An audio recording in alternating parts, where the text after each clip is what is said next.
Hi, my name is Nicholas Andrews, and this is my personal reflection on professional development. Over the last several years as a teacher, I've either been a member of professional developments and have also served as a facilitator or leader of professional developments. Some of my experiences include attending professional developments based on formative assessment, working with Code.org's facilitators to learn about teaching computer science courses, which I've been able to do this year, as well as just generally learning about new concepts in math or new strategies to use in my classroom, on top of just kind of general information during professional developments. As a facilitator, I've also led professional developments based on formative assessments on mathematical content and pedagogy, as well as had the opportunity to lead several different sessions about technology, either in the mathematics course directly or into general teachers' courses as well.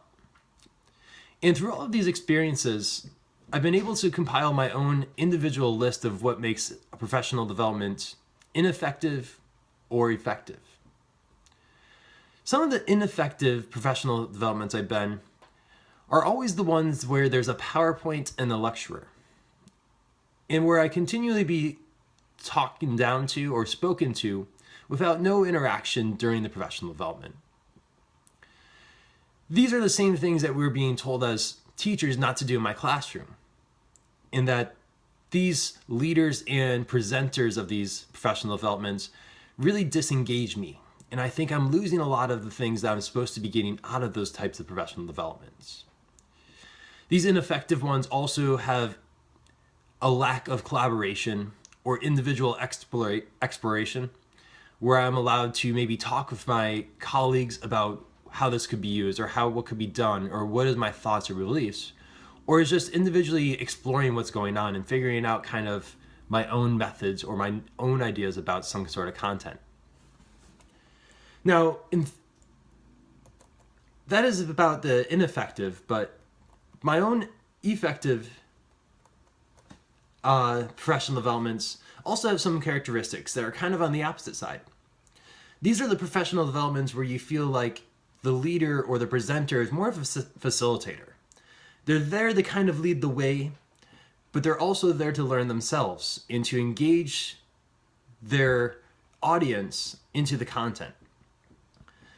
During these professional developments, there's lots more of collaboration and group work, or just interaction between peers where they're allowed to share ideas.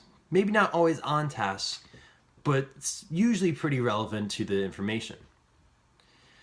As a facilitator of different professional developments, I've had the opportunity to experience both sides of this. I've taught ineffective professional developments, but also what I believe would be effective professional developments. And I kind of relate to this, that the ineffective ones were where I was kind of just taking on a role of presenter or a lecturer. There was no real interaction, and my audience was not allowed to actually try or do anything with the material, but was just there to hear me speak. The effective ones is where I allowed my audience to explore, to engage, to do activities, to collaborate, to talk. And I've actually found that during those types of professional developments that are more effective, I've actually learned a lot of things myself. For instance, teaching about different technology tools they use in the math classroom, I've learned more about the applications and processes I was teaching by learning from my peers and letting them kind of share their ideas or their thoughts. Now, there's also many benefits of professional development, I know from leading and being a part of. Some of the biggest benefits I've ever been a part of is being able to foster new ideas and relationships between colleagues. A lot of these people had ideas that I have never thought of, or put a new twist on things that made it more engaging and made me think about my teaching methods or my strategies a little bit different.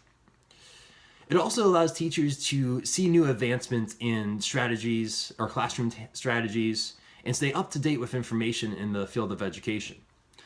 Sometimes these developments are just kind of getting information, for instance, about Common Core state standards and what is going to be expected of us as a teacher.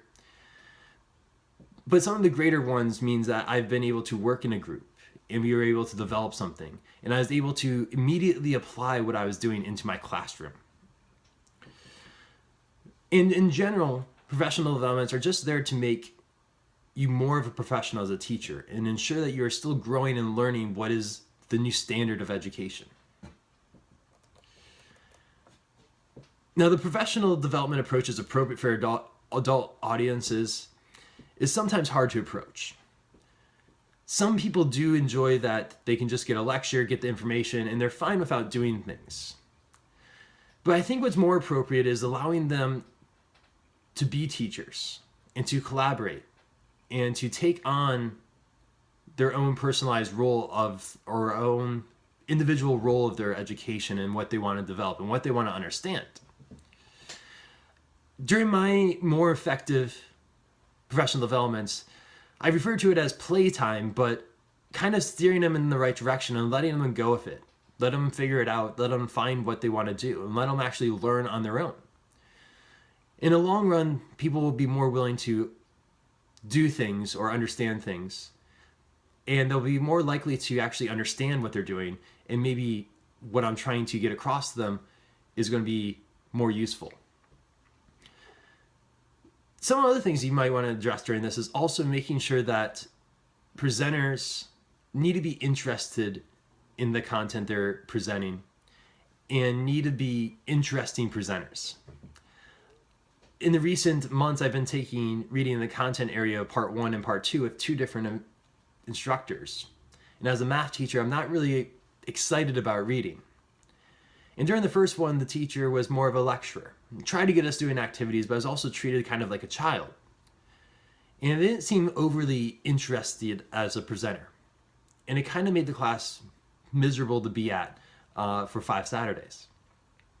But more recently, I'm taking the same kind of idea in reading the content area, and it's more engaging and more exciting because the presenter's excited.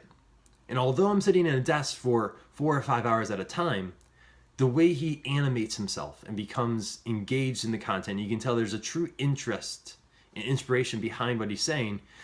I'm hooked and I enjoy it. So what you need to have is someone that is engaging and exciting for these adult audiences, someone that can hook them in and bring them into what they need to do.